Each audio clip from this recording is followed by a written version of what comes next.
Mm-mm. Siklus hutang ini terjadi setiap 10 tahun sekali, dan menurut gua next-nya 2030. Mm-mm. Orang yang beli obligasi secara global ya udah mengalami penurunan sekitar 40% kalau kalian beli dari 2020.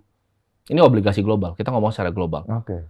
Kenapa seperti itu? Karena uang fiat, uang kertas tadi 20.000 tadi itu Mm. dicetaknya banyak sekali jumlahnya. Mm-mm.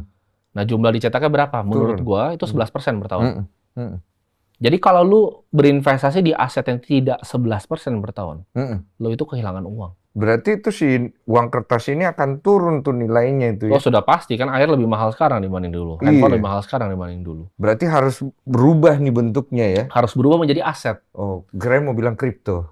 Ya, kripto kan salah satu dari aset. Iya, Gitu. aset ya. Nah, ini banyak yang salah juga. Iya. Gue pakai itu karena itu menurut gue yang aset yang terbaik. Tapi apakah ada aset yang lain? Ada. Apa itu? Banyak sekali. Properti, emas, itu adalah Oke. aset. Nggak harus kripto ya? Nggak harus kripto. Tapi obligasi kenapa gue bilang itu tidak baik? Karena kondisi makronya emang sedang tidak baik untuk obligasi. Emang nggak bagus ya? Emang nggak bagus. Dan menurut gue siklusnya kan meledak di 2030. Oh, cuma orang bilang jangan pakai kata bodoh katanya. Terus kalau misalnya orang bodoh dibilang pinter gitu kan, itu kan bukan cara gue. Kalimatnya, katanya ya nggak ada yang tepat ya. Balik lagi itu kan diksi kan. Diksi itu gue mau sayang-sayang lu bisa, gue mau jadi orang paling humble di dunia itu bisa, Mm-mm. semuanya bisa. Itu kan cuman permainan kata-kata. Permainan. Tapi gue suka at least gue sebutkan apa yang ada di pikiran gue.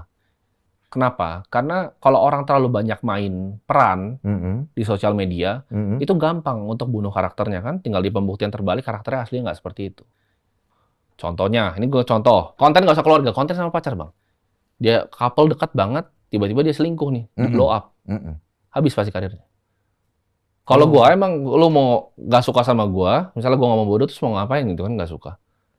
Itu kan semua kan subjektif. Dan gua hidup di sini bukan untuk disukai sama banyak orang, tapi untuk bermanfaat untuk banyak orang. Oh, berarti lu dari awal nih udah menganalisa semua, lu udah tahu konsekuensinya, dan lu udah tahu Iya. jalan gua ke sana nih lewat sini, ada konsekuensi nih. Betul. Karena banyak kan yang ikutin gua sekarang tuh yang dulunya membenci gua, kebanyakan begitu kan. Karena haters tuh yang menyebarkan lu punya tempat paling cepat. Banyak banget dulu yang nggak Karena suka sama lu gitu ketika ya. lu bikin sesuatu untuk mereka berkomentar, Mm-mm. itu mereka fully engaged di sana kan. Mm-mm. Mereka komentar di podcast ini, itu kan butuh energi mereka ketik. Ini semua pemikiran ini berawal dari mana, Tim? Karena tadi gue suka Baca. gue suka baca banyak hal, gue suka pelajari banyak hal. Gue Baru. adalah pelajar dari hidup, jadi gue pelajarin. Suka baca buku? Dulu pas kecil gue suka sekali baca buku. Oh. Tapi investasi ya bukunya. Buku investasi. Gue suka baca buku investasi. Ke atas-atas. Dan menurut gue banyak pattern di dunia ini. Sama seperti di tadi kan gue bilang tadi. Ada siklus hutang yang bisa bikin obligasi meledak. Semua ini ada patternnya. Manusia kan juga ada patternnya. Atensinya apa, fear-nya apa, ketakutannya apa, greed-nya, serakahnya apa, hope-nya apa. Itu kan bisa di-trigger. Gue tinggal bilang anjing lu semua kan mungkin ada yang udah kesel sama gue. Iya. Itu kan bisa dimainin kayak gue main boneka. Oh, jadi kayak anjing lu semua. Nah, ini adalah sebuah analogi dari kata. Lu bisa putar begitu ya? Bisa dibikin. Manusia kan bisa digerakkan by komunikasi. Oh, lu udah pelajarin tuh algoritma sampai kayak begitu? Bukan algoritma, itu kan dipakai dari zaman perang, propaganda, semua sama. Kalau lu sendiri kan bisa sampai di titik kayak begini tuh ada trigger-trigger tertentu nggak? Oh, Apakah ada. trigger dari lu dibully, trigger dari kondisi Enggak. keluarga? Oh, kalau gue bisa cerita di sini dari kondisi uang. Jadi uang tuh jadi dendam untuk gue.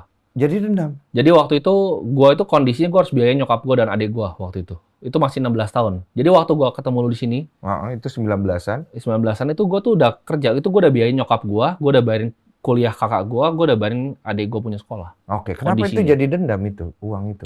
Karena gini, gue ngerasa dari kecil semua masalah di hidup gue yang ada itu karena uang pasti. Oh. Misalnya nggak bisa bayar uang sekolah, berantem, nggak bisa ini, semua tuh karena uang. Jadi itu jadi masalah yang mau gue selesai untuk gue. Tapi gue janji waktu ke Tuhan, gue janji kalau gue selesai masalah uang ini, gue pengen bantu semua orang bebas juga secara finansial. Jadi itu dulu yang gue pengen lakukan dengan semua konten-konten ini, gue pengen orang bebas finansial.